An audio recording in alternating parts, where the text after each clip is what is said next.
The wagon creaked to a halt outside the dusty general store in Kingman, Arizona Territory, and Owen Zimmerman felt his throat go dry at the sight of the small woman stepping down with trembling hands clutching a worn carpetbag. It was August 1882, and the sun beat down mercilessly on the dirt streets as Owen removed his hat, dust falling from the brim. He had been corresponding with the agency in San Francisco for 6 months, his letters carefully penned by lamplight after long days working his cattle ranch. The responses had been formal, polite, and entirely in English. Nobody had mentioned that his bride spoke not a word of it. The woman before him stood barely over 5 feet tall, her dark hair pulled back severely beneath a faded blue bonnet. Her dress, though clean and carefully mended, spoke of poverty and hard times. She looked up at him with eyes the color of rich coffee, and he saw fear there mixed with determination. She was perhaps 20 years old, he guessed, while he himself had just turned 25 that spring. "Miss Moretti?" he asked, his voice rough from disuse. He spent most days alone on his ranch with only cattle and his horse for company. She blinked at him, then nodded slowly. "Sigh," she said, so quietly he almost missed it. Then she tried something else, words tumbling out in what he could only assume was Italian, her hands moving expressively as she spoke. Owen felt panic rising in his chest. The stage driver who had brought her from Prescott was already climbing back onto his perch, eager to continue his route. The few townspeople on the street were starting to stare, and Owen felt heat rising to his face that had nothing to do with the Arizona sun. "I am Owen," he said slowly, pointing to himself. "Owen Zimmerman." She watched his gesture and seemed to understand. "Maria," she said, touching her own chest. "Maria Moretti." Her voice was musical despite the fear threading through it, and something in Owen's chest loosened slightly. At least they both had names. He gestured toward his wagon, where his 2 horses stood patiently in the heat. Maria followed his indication and nodded, walking toward it with her carpetbag held tightly in both hands. Owen moved to help her up, offering his hand. She hesitated only a moment before placing her small, work-roughened hand in his. Despite the heat, her fingers were cold. The ride out to his ranch took nearly an hour, and neither of them spoke. Owen tried several times to think of something to say, but what was the point when she would not understand? Maria sat rigidly beside him, her hands folded in her lap, her eyes taking in the harsh landscape around them. It was August, and the desert was at its most unforgiving. The saguaros stood like silent sentinels, and the mountains in the distance shimmered with heat haze. Owen's ranch sat in a valley with a reliable creek running through it, one of the reasons he had chosen this land 3 years ago when he had finally saved enough money to stake his claim. The house was small but solid, built of adobe with a wooden roof. He had a barn for his horses, a chicken coop that his nearest neighbor's wife had helped him stock, and a corral for his cattle. It was not much, but it was his, earned through years of hard work as a ranch hand before he could afford his own place. He pulled the wagon to a stop in front of the house and climbed down, then walked around to help Maria. She accepted his hand again, stepping down carefully. Her eyes moved over the buildings, the creek visible behind the house, the small garden he had attempted with limited success. He wished he could explain to her that he knew it was not much, that he hoped to build a bigger house someday, that the land was good even if it looked harsh to eyes not accustomed to the desert. Instead, he simply picked up her carpetbag and gestured toward the house. "Home," he said. She looked at him, and he saw her swallow hard. "Casa," she said quietly, and he realized she was translating. Home in Italian was casa. The inside of the house was cooler thanks to the thick adobe walls. Owen had cleaned obsessively for days, wanting to make a good impression. There was a main room with a table and chairs, a stove for cooking, and shelves he had built himself. A doorway led to the single bedroom, and he had spent the previous week building a partition to divide it in two, giving her privacy. He had moved his own bed to the smaller section and purchased a new iron bedstead for her, along with a straw mattress and quilts from the general store. Maria set down her carpetbag and turned in a slow circle, taking everything in. Owen watched her face, trying to read her reaction. Was she disappointed, frightened, homesick? Her expression gave little away. He walked to the partition and gestured for her to follow. When she saw the bedroom, he pointed to the larger section. "Yours," he said, then pointed to his own narrow space. "Mine." Understanding dawned in her eyes, followed by something that might have been relief. She nodded, then looked up at him and said something in rapid Italian, her tone earnest. Owen shook his head helplessly. "I do not understand." Maria bit her lip, clearly frustrated. Then she did something unexpected. She walked to the table where he kept paper and pencil for tallying his cattle and expenses. She picked up the pencil and drew a simple sketch of a house divided in two, much like his partition. Then she drew two stick figures, one on each side, and pointed to herself and then to him. "Yes," Owen said, understanding. "Separate. You are safe here." She did not understand his words, but his tone seemed to reassure her. She nodded and offered him a small, tentative smile. It transformed her face, and Owen felt something shift in his chest. That first evening was awkward beyond anything Owen had ever experienced. He had purchased supplies in town, including things he hoped a woman might want, but he had no idea how to cook anything more complicated than beans and salt pork. Maria watched him fumbling with the stove for a few minutes before gently pushing him aside. She examined his meager supplies with an expression he could not quite read, then set to work. Within an hour, she had transformed his basic ingredients into a meal unlike anything Owen had tasted since leaving his mother's home in Texas 10 years ago. The beans were seasoned with herbs she must have brought in her carpetbag. The cornbread was light and flavorful, and she had even managed to make something from the dried tomatoes he had bought on a whim. They ate in silence, the only sound the scrape of forks on plates. Owen wanted to compliment the food, to thank her, to ask her about her journey, about her life in Italy, about why she had agreed to come to America to marry a stranger. Instead, he said nothing, and the silence grew heavier. After dinner, Maria insisted on cleaning up despite his protests. He watched her work, efficient and quick, and wondered what she was thinking. When she finished, she turned to him and placed both hands together beside her cheek, tilting her head in the universal gesture for sleep. "Yes," Owen said, standing. "You must be tired." She picked up her carpetbag and moved toward the bedroom. At the doorway, she paused and looked back at him. "Gracie," she said softly, "thank you." He understood that much. "You are welcome." After she disappeared behind the partition, Owen sat at the table in the lamplight and put his head in his hands. What had he been thinking? How were they supposed to build a marriage when they could not even speak to each other? The agency had assured him that many mail-order brides came from different countries, that love could grow between any two people willing to work at it. But they had not mentioned this particular complication. After a long while, Owen pulled the lamp closer and opened the drawer where he kept his few books. He had learned to read later than most children, his family having been too poor to spare him for school until he was nearly 10. But he had loved it once he discovered it, and he still read whenever he could.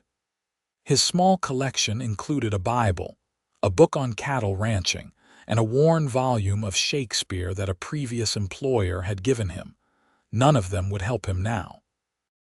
But tucked in the back of the drawer was the catalog from the general store in Prescott, the larger town 40 miles north.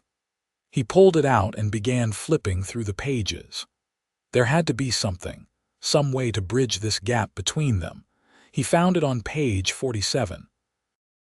Italian-English Dictionary and Phrase Book, the listing read.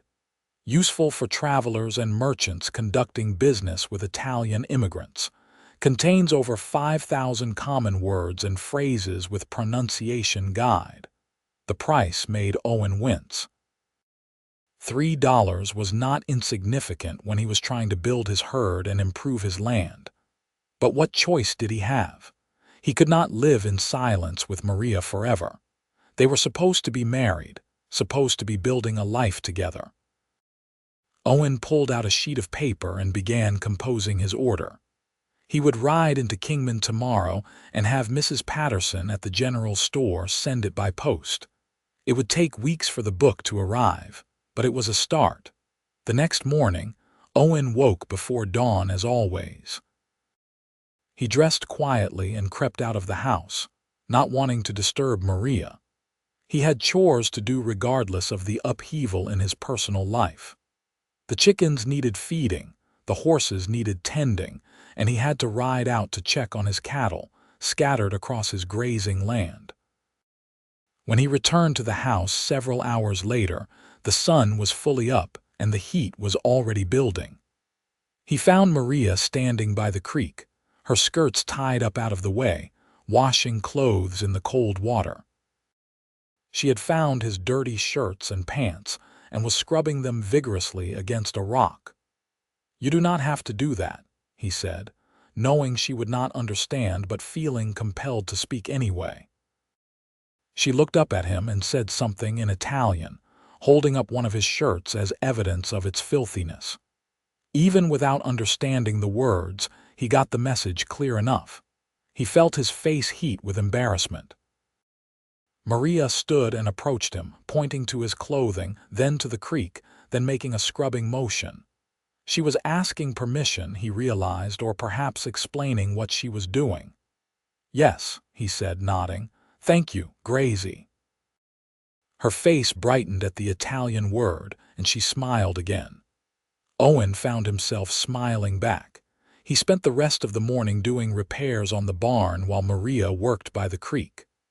When the sun climbed too high and the heat became oppressive, she moved her work inside to the cooler house. Owen came in at midday to find her kneading dough, his clean clothes hanging on a line she had strung up outside. She had been here less than a day and had already made the place feel different, more like a home than the bachelor dwelling it had been. Owen was not sure how he felt about that. It was what he had wanted when he contacted the agency, was it not? A wife to share his life, to help build something lasting. He gestured that he was going into town and mimed riding a horse. Maria nodded her understanding, and he thought he saw a flash of anxiety in her eyes. Was she worried he would not come back?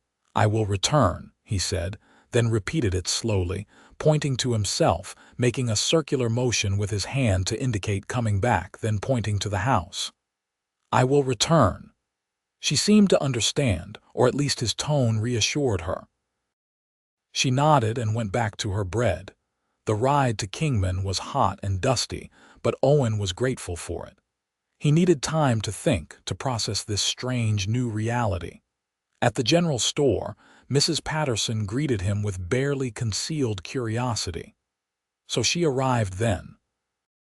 The older woman asked, her eyes bright with interest.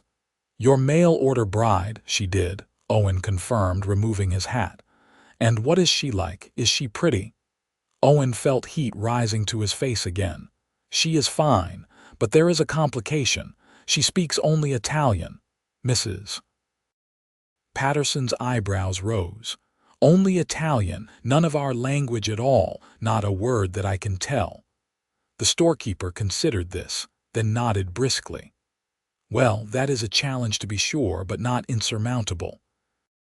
My own grandmother came from Germany speaking not a word of English, and she and my grandfather had a good marriage for 40 years. Love finds a way, Mr. Zimmerman." "Yes, well," Owen said, uncomfortable with such frank talk of love. "I need to send an order to Prescott. Can you handle that?" "Of course." He handed her the paper with his carefully written order and the money. Mrs. Patterson read it and nodded approvingly. "Very sensible. Learning her language shows good character, Mr. Zimmerman. Most men would just expect her to learn English and be done with it." "We both need to learn," Owen said. "It is only fair." When he returned to the ranch, Maria had bread cooling on the windowsill and something simmering on the stove that smelled like heaven. She looked up when he entered, and he saw relief flash across her face before she could hide it. She had been worried. That night at dinner, Owen made his first real attempt at communication. He pointed to the bread and said, "Bread, this is bread." Maria looked at him, confused. He repeated it, tapping the bread. "Bread," understanding dawned. "Pain," she said, and pointed to the bread. "Pain," Owen repeated carefully. "Bread is pain in Italian." She smiled and nodded enthusiastically. She pointed to the water in her cup. "Acqua." "Water," Owen said, understanding the game now. They spent the rest of the meal doing this, pointing to objects and trading words. Plate was piatto. Fork was forchetta. Chair was sedia. By the time they finished eating, Owen's head was spinning with new words, but he felt a small surge of triumph. They had communicated, truly communicated, even if just barely. This became their evening ritual. After dinner, they would sit at the table and teach each other words. Maria proved to be a quick study, picking up English words faster than Owen managed the Italian ones. She would repeat each word carefully, her brow furrowed in concentration, until she got the pronunciation right. One evening, about a week after her arrival, she pointed to herself and said hesitantly, "I am Maria." "Yes," Owen said, his voice coming out rougher than he intended. "You are Maria. I am Owen." "Owen," she repeated, and his name in her accented voice sent an unexpected warmth through him. The days fell into a pattern. Owen would rise before dawn and do his morning chores, then come in for the breakfast Maria prepared. Her cooking continued to astound him, though he had no words to tell her so. He could only eat gratefully and try to show his appreciation through his expressions. After breakfast, he would head out to work his land. The cattle needed constant attention, fences needed mending, and there was always something that required his time. Maria kept the house, tended the garden with more success than he had ever managed, and began improving the place in small ways. She mended his clothes properly instead of the rough stitching he had done himself. She organized his shelves. She even figured out how to trade eggs from the chickens to a passing peddler for fabric to make curtains. In the evenings, they would eat together and continue their language lessons. Owen found himself looking forward to this time more than anything else in his day. Maria was intelligent and funny, he was discovering, her eyes sparkling when she successfully communicated something complex, or when he managed to pronounce an Italian phrase correctly. 3 weeks after Maria's arrival, the package from Prescott arrived. Owen had ridden into Kingman for supplies and stopped by the general store, not really expecting it yet. But Mrs. Patterson greeted him with a knowing smile and a wrapped parcel. "This came on yesterday's stage," she said. "I had a feeling you would be in soon." Owen took the package with hands that were not quite steady. "Thank you." That evening, after dinner, he unwrapped the book at the table. Maria watched with curiosity as he revealed the Italian-English dictionary and phrase book. Her eyes widened when she saw what it was, and she looked up at him with an expression he could not quite read. "For us," he said, pushing it toward her. "So we can talk." She picked up the book with gentle hands, turning the pages slowly. Then she looked up at him with tears in her eyes and said something in Italian, her voice thick with emotion. Owen wished desperately that he could understand her. He reached across the table and awkwardly patted her hand. "It is all right." She turned her hand over and squeezed his fingers, just for a moment, before pulling away and wiping at her eyes. Then she opened the book and began to study it intently. With the phrase book to help them, their communication improved dramatically. Maria would look up words and string them together carefully, her pronunciation halting but determined. Owen did the same, fumbling through Italian phrases with her patient corrections. It was slow and often frustrating, but they were making progress. One evening in late September, as the desert heat finally began to ease, Maria managed to tell him a little about her life in Italy. Using the phrase book and gestures, she explained that her parents had died when she was 17, leaving her and her 3 younger siblings alone. She had worked as a seamstress to support them, but it had not been enough. When her brother turned 16 and was able to work, she had made the difficult decision to come to America, hoping to send money back to help them. "You are very brave," Owen said in careful Italian, checking the phrase book to make sure he had the words right. She shook her head. "Not brave, necessary." He understood that feeling. He had left his own family in Texas at 15, knowing they could not support another mouth to feed. He had worked for other men for 10 years, saving every penny before he could afford this land. Necessity drove many people to do hard things. "Your family," he said in English, then found the Italian words. "You miss them." Her eyes filled with tears and she nodded. "Very much." On impulse, Owen reached across the table and took her hand. She looked startled but did not pull away. Her hand was small and calloused in his larger, equally work-roughened one. "We will send them money," he said, speaking slowly so she could follow. "When we have extra, we will send it to your family." She stared at him, more tears spilling down her cheeks. Then she said something rapidly in Italian that he could not follow. She grabbed the phrase book and flipped through it frantically, finally pointing to a phrase. "You are a good man." Owen felt his throat tighten. "I want you to be happy here."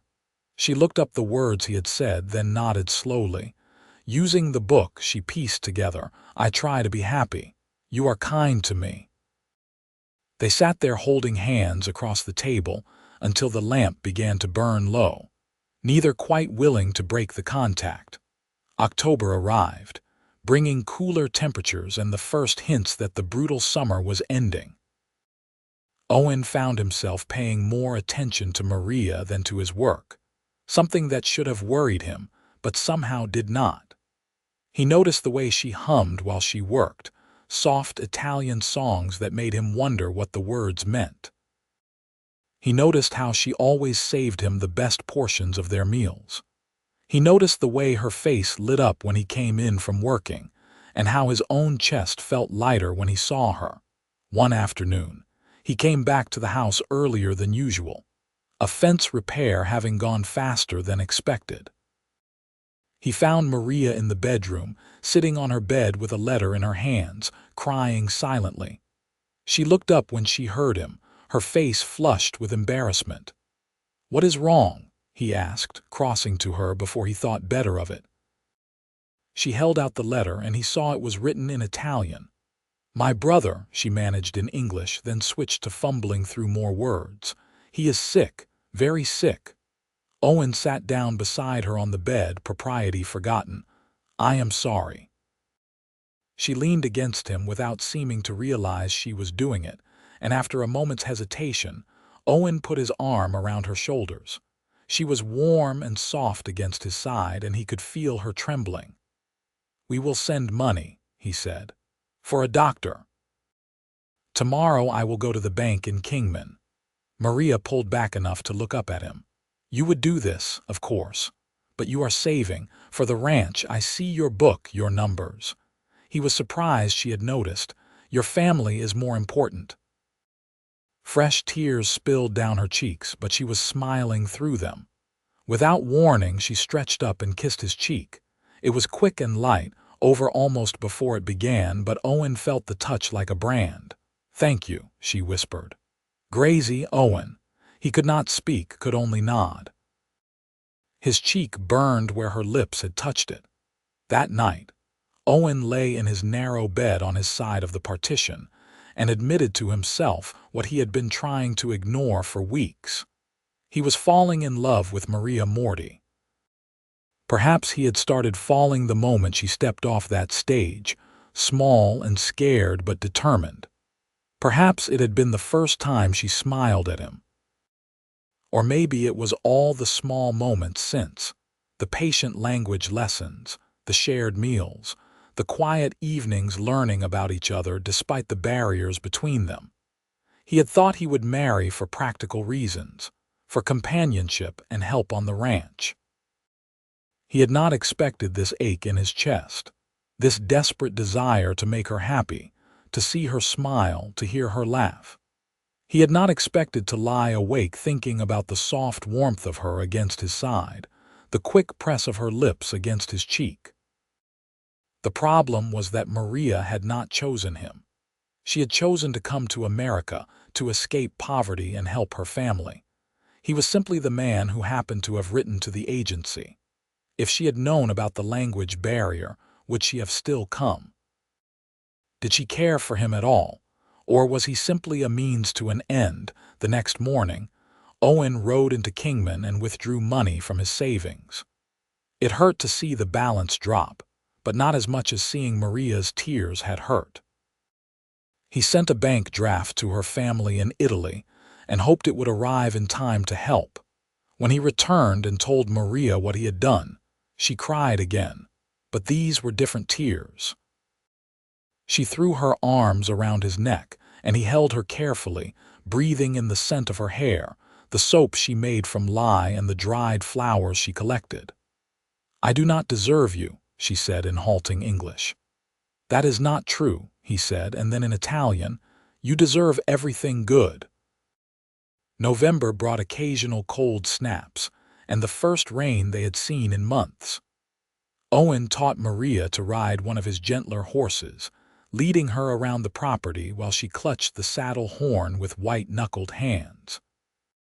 By the end of the week, she was riding well enough to come with him when he checked on the cattle in the nearer pastures. He loved those rides together, the two of them moving through the desert landscape while she asked him the English names for everything she saw. Saguaro, mesquite, jackrabbit, roadrunner.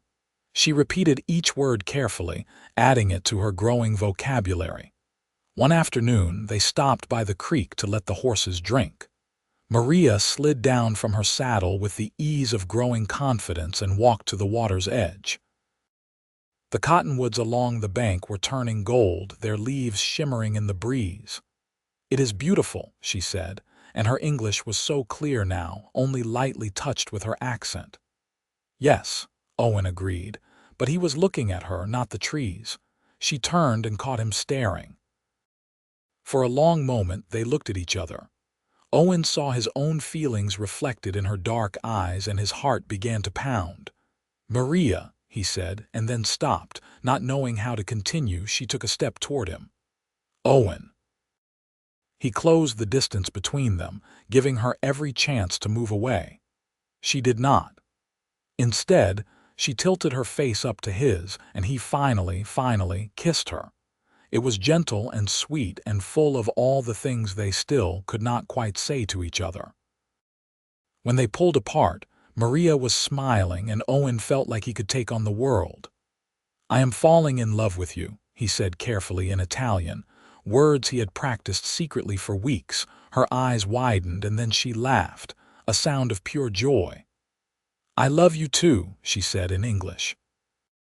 "I have loved you for a long time now. Truly," he could hardly believe it, "truly."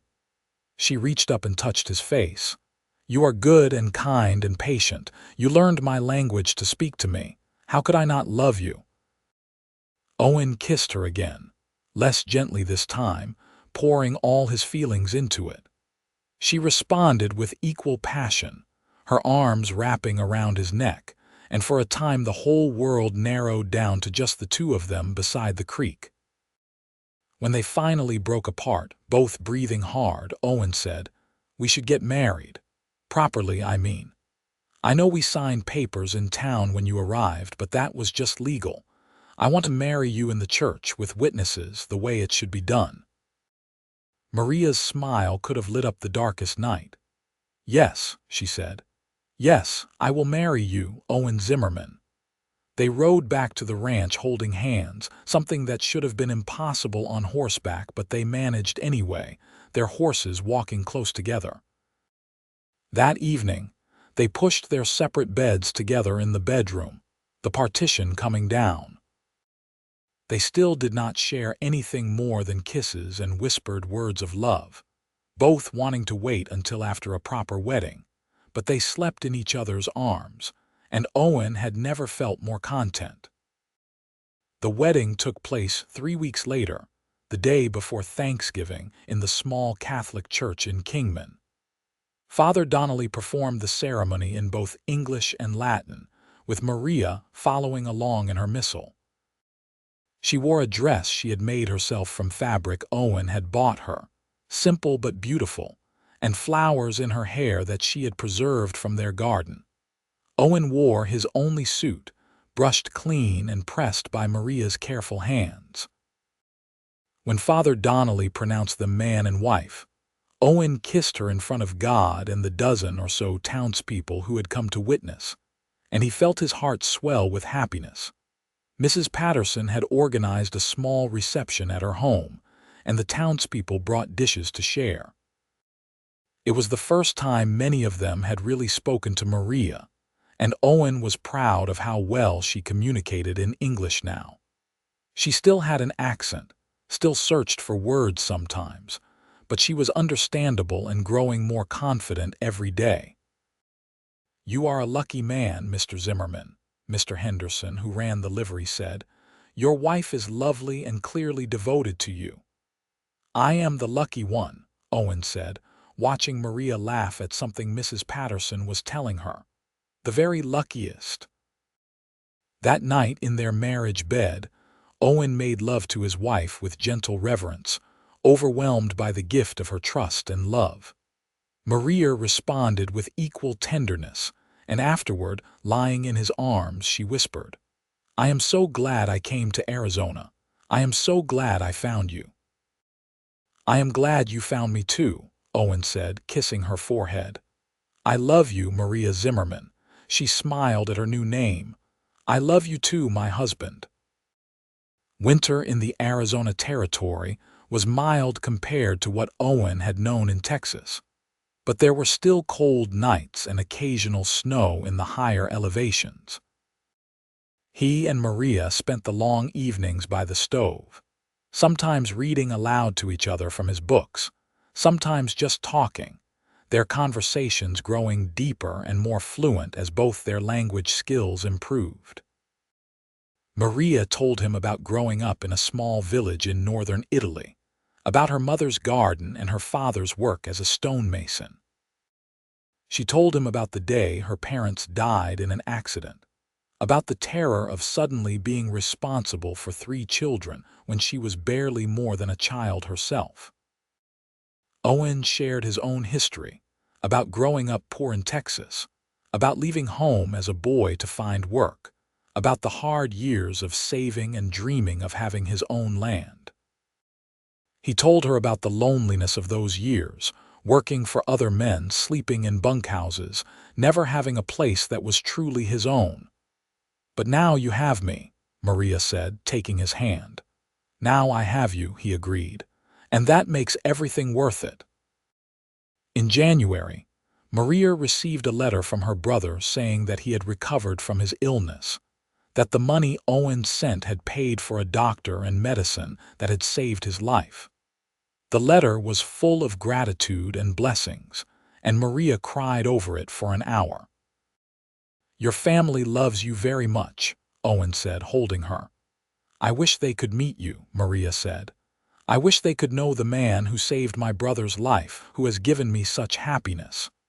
"Perhaps someday they will," Owen said, though he knew it was unlikely.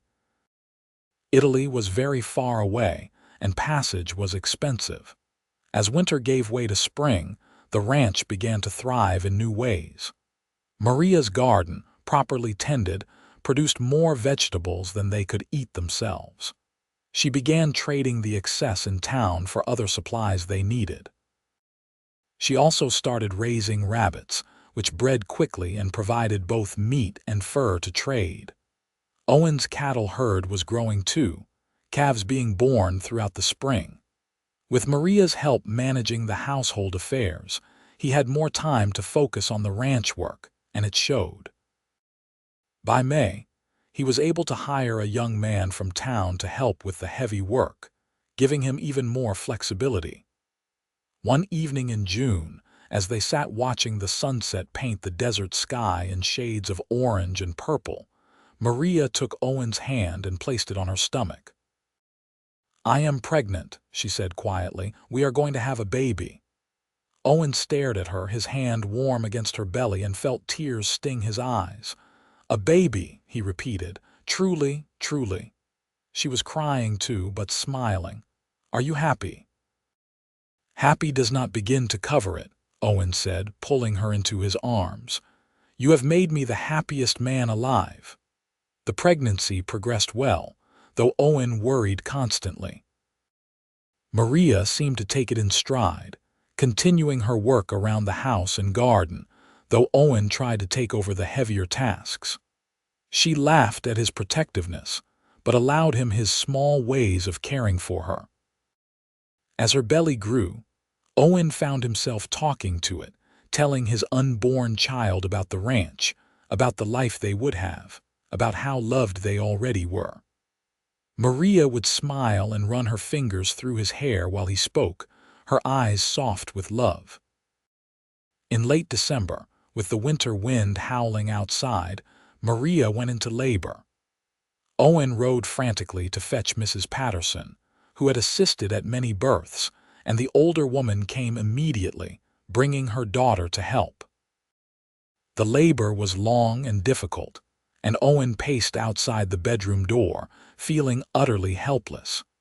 He could hear Maria crying out in pain, and it took everything in him not to burst through the door. But Mrs. Patterson had been firm that he was to stay out, that this was women's work. Finally, as dawn was breaking on a new day, he heard a different sound, the thin, reedy wail of a newborn baby. His legs went weak with relief, and he had to grab the door frame to stay upright. Mrs. Patterson emerged a few minutes later, wiping her hands on a cloth, her face tired but smiling. "Congratulations, Mr. Zimmerman, you have a son, a big, healthy boy." "And Maria?" Owen asked, his voice barely above a whisper, tired but well. "She is asking for you." Owen entered the bedroom to find Maria propped up against pillows, her hair damp with sweat, her face pale with exhaustion, and the most beautiful smile he had ever seen on her lips. In her arms, wrapped in a blanket, was a tiny red-faced baby. "Come meet your son," Maria said softly. Owen crossed to the bed and sat carefully beside her, looking down at the child they had created together.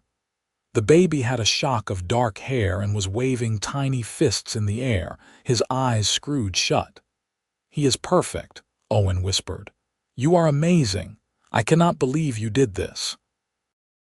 "We did this," Maria corrected, taking his hand. "Together." They named him Marco Owen Zimmerman, honoring both of their heritages. The baby was demanding and loud, crying at all hours, needing constant feeding and changing. Owen had never been so tired in his life, but he had also never been so happy. He would wake in the night to find Maria nursing the baby by lamplight, humming Italian lullabies, and his heart would feel so full he thought it might burst. He had never imagined this life for himself, had never dreamed that such happiness was possible. As Marco grew from an infant to a toddler, the ranch continued to prosper. Owen was able to buy more cattle and expand his grazing land. Maria's various enterprises, from the garden to the rabbits to the eggs she sold in town, brought in steady income that she carefully saved. They talked about building a bigger house, maybe hiring permanent help so Owen could continue to grow the operation. When Marco was 2, Maria became pregnant again. This time the pregnancy was easier, and she gave birth to a daughter they named Elena Grace. The little girl had her mother's dark eyes and her father's stubborn chin, and Owen loved her fiercely from the first moment he held her. With 2 children, life became more chaotic but also richer. Owen would come in from working to find Maria teaching Marco his letters while Elena napped in a basket nearby. He would sit at the table and help, and sometimes he could not quite believe this was his life, this warm and loving home. On their 5th wedding anniversary, Owen surprised Maria with a gift he had been planning for months. He took her out to a spot overlooking their land, where the house sat in the valley below and the creek sparkled in the sunlight. "I bought this land," he said, gesturing to the surrounding area. "All of it as far as you can see to the north, and I am going to build you a proper house here, a big one with room for our family to grow." Maria stared at the land, then at him, tears streaming down her face. "Owen, this is too much." "Nothing is too much for you," he said, taking her hands. "You left everything you knew to come here. You learned a new language, adapted to a harsh land, and made a home with me. You have given me 2 beautiful children and more happiness than I knew existed. This is not too much. This is just the beginning." She threw her arms around his neck. "I love you so much, more than I can ever say in English or Italian." "I love you too," he said, holding her tight. "In any language, I love you." The new house took 2 years to build, Owen and hired workers laboring in every spare moment. It was 2 stories with 4 bedrooms, a large kitchen with a real iron stove and a parlor with windows that looked out over the valley. Maria cried when she first saw it completed, walking through the rooms with wonder. "It is like a palace," she kept saying. "Our own palace." They moved in on a bright spring day, Marco and Elena racing through the rooms claiming their own. That night, Owen and Maria stood on the front porch, watching the sun set over their land, their children playing in the yard. "Do you ever regret it?"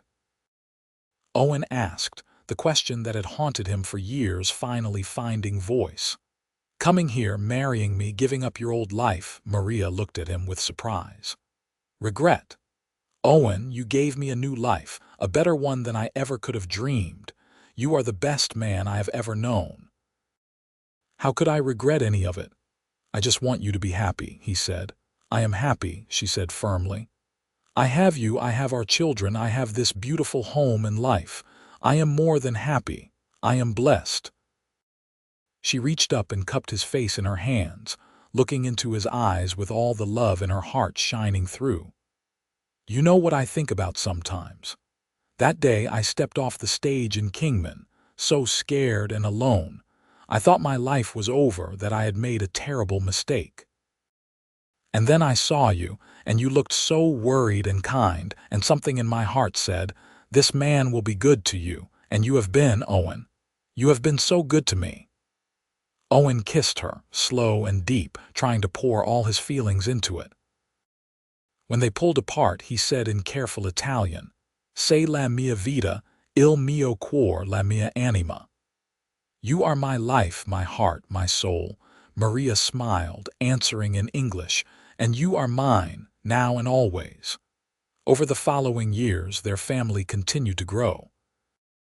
Maria gave birth to 2 more children, another boy they named Joseph, and a girl they named Sophia. The older children helped with the younger ones, and the house was always full of noise and laughter and love. Owen's ranch became one of the most successful in the territory. He was known as a fair employer and a skilled cattleman, but more than that, he was known as a devoted family man. People would comment on how he always spoke of his wife with respect and affection, how he doted on his children, how his face lit up whenever Maria entered a room. Maria became a pillar of the growing community, helping new immigrant families adjust to life in America, teaching Italian to those who wanted to learn, and sharing her skills in cooking and sewing. She never forgot what it felt like to be alone in a strange land, and she made sure no one else had to feel that way if she could help it. When Marco was 10, Maria's younger sister wrote saying she wanted to come to America. Owen immediately agreed to sponsor her passage, and Rosa Morty arrived that summer. She was 18 and spoke better English than Maria had when she first arrived, having studied in preparation for the journey. Within a year, she had married the schoolteacher in Kingman, and Maria had family nearby. Years passed in a blur of seasons, of children growing and the ranch prospering. Owen taught his sons everything he knew about cattle and the land, while Maria taught her daughters to run a household and to be strong, independent women. But all the children learned both sets of skills, Owen believing that everyone should know how to work the land, and Maria believing that everyone should know how to cook and manage a home. On their 20th wedding anniversary, Owen and Maria threw a party at the ranch, inviting everyone they knew. The house was full of friends and neighbors, the tables groaning with food and music playing while people danced in the yard. At one point, Owen pulled Maria away from the crowd, leading her down to the creek where he had first kissed her all those years ago. The cottonwoods were golden again, their leaves rustling in the breeze. 20 years, Owen said, shaking his head. Sometimes it feels like yesterday that you stepped off that stage, and sometimes it feels like you have been with me forever. I know what you mean, Maria said, leaning into his side. I can barely remember my life before you. Are you happy? He asked the same question he had asked so many times over the years. Blissfully, she said, then smiled. My English is better now. I can use bigger words. He laughed and kissed her forehead. Your English was always good enough to say what mattered. And your Italian, she teased, is terrible and always will be, he admitted. But I can still say the important things. He took her hands and looked into her eyes, speaking carefully in Italian. Ti amo con tutto il mio cuore, sei tutto per me. I love you with all my heart. You are everything to me. Tears sparkled in Maria's eyes. After all these years, it still makes my heart flutter when you speak Italian to me. Good, Owen said, pulling her close. I never want to stop making your heart flutter.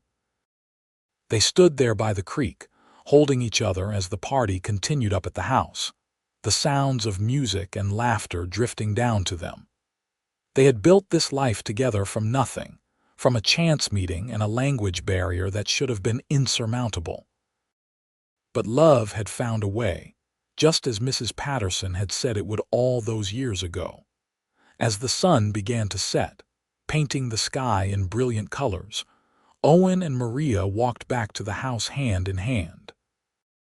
Their children were scattered among the guests, their oldest son talking cattle with some ranchers, their daughters dancing with their friends, the younger ones racing around in a game of tag. We did good, Maria said softly, watching their family with pride. We did better than good, Owen said. We did amazing. That night, long after the guests had gone home and the children were asleep in their beds, Owen and Maria lay together in their room, windows open to let in the cool night breeze. Tell me again, Maria whispered. In Italian. Owen smiled in the darkness and gathered her closer. Ti amo, he said, the words as familiar now as breathing. Ti amo per sempre, I love you forever. And I love you, Maria replied in English, then switched to Italian. Per sempre. Forever. They fell asleep in each other's arms, as they had nearly every night for 20 years, and as they would for many years to come. The little mail-order bride who had arrived speaking no English had found her home, and the lonely cowboy who had learned her language to say I love you had found his heart. The years that followed were full and rich. Marco eventually took over much of the ranch operation, allowing Owen to slow down as age began to catch up with him. Elena married a lawyer from Prescott and moved there, though she visited often with her own growing family. Joseph became a veterinarian, the first in the family to attend university, and Sophia married a rancher from a neighboring property, keeping her close to home. Owen and Maria became grandparents many times over, their house often full of grandchildren running through the rooms, playing by the creek, learning to ride horses just as their parents had. Maria would sit on the porch in her rocking chair, knitting and watching the children play, and Owen would join her when his work was done, taking her hand and marveling at the life they had built. When Owen turned 65, he officially retired from ranching, leaving the operation entirely in Marco's capable hands. He spent his days helping Maria in her garden, playing with grandchildren, and sitting on the porch watching the sunsets he had come to love so much. One evening, as they sat together watching the sky turn purple and gold, Maria said quietly, "Do you remember when you bought that Italian phrase book?" "Of course," Owen said. "Best $3 I ever spent." "You were so determined to talk to me," she said, smiling at the memory. "So serious about learning every word correctly." "I needed you to know," Owen said simply. "I needed to be able to tell you how I felt. You could have just kissed me," Maria pointed out with a teasing smile. "That would have communicated quite a bit." "Maybe," Owen agreed. "But I wanted to do it right. I wanted you to hear the words, to know that I chose you, that I wanted you, not just any wife but you specifically." Maria's eyes grew misty. "After all these years, you can still make me cry. Happy tears, I hope. Always happy tears with you." They sat in comfortable silence as the stars began to appear. After a while, Maria said, "I got another letter from Rosa today. She is planning a trip to Italy next year and wants to know if we would like to come." Owen considered this. They had never made the journey, the cost and time always seeming prohibitive. But now, with Marco running the ranch and all their children grown, perhaps it was time. "Would you like to go?" he asked. "To see your homeland again?" "I would," Maria admitted. "I would like to show you where I grew up, to introduce you to the family members who are still there, but only if you want to go." "Then we will go," Owen decided. "Next year we will take that trip together." Maria squeezed his hand, her smile bright in the twilight. "Thank you." The trip to Italy the following year was everything Maria had hoped for and more. Owen met her remaining family members, saw the village where she had grown up, and finally understood the full magnitude of the sacrifice she had made in coming to America.